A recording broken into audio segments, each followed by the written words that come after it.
আসসালামু আলাইকুম, সবাই কেমন আছেন? অনেক দিন পরে একটি বড় ভিডিও নিয়ে আসলাম। সকালবেলা ঘুম থেকে ওঠার পরেই হলো ছেলেকে নিয়ে স্কুলে যাওয়ার উদ্দেশ্যে রওনা দিয়েছি। তো ওই দিন একটু মেঘলা মেঘলা ছিল, যখন রিক্সাতে উঠলাম তখনই ঝিরিঝিরি বৃষ্টি পড়ছিল। তো যাই হোক, ক্লাস শেষ করে আমরা যখন দুপুরে বাসায় আসছি, আসার পরেই তো আর কি কাজ, রান্না বান্না করতে হবে। তো আজকে হলো কই মাছ ছিল তিনটা, তো তিনটা কই মাছ আর কি ভাজবো।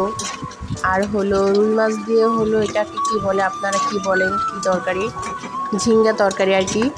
এর আগে আমি কখনো ঝিঙ্গা তরকারি দিয়ে হলো রুই মাছ রান্না করিনি, প্রথম রান্না করব। কারণ ফ্রিজে হলো তরকারিগুলো ছিল, দেখি যে নষ্ট হয়ে যাচ্ছে, যার কারণে রান্না করা।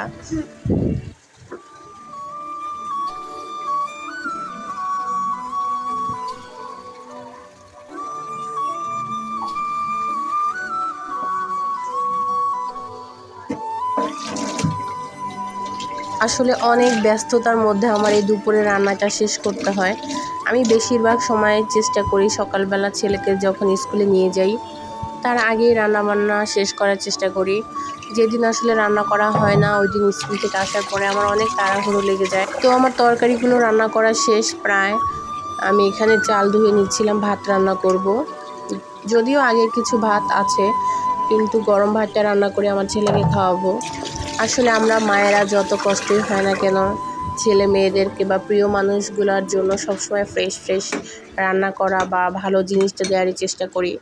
তো আমিও সেই চেষ্টাতেই আছি। তো এখানে আমার তরকারি দেখেন, ভালো মতো কষানোর পরে কিন্তু একটু বেশি ঝোল রাখবো না, হালকা ঝোল দিয়ে দিয়েছিলাম।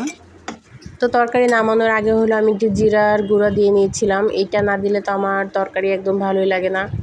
আপনারা কে কে দেন অবশ্যই কমেন্ট করে জানাবেন।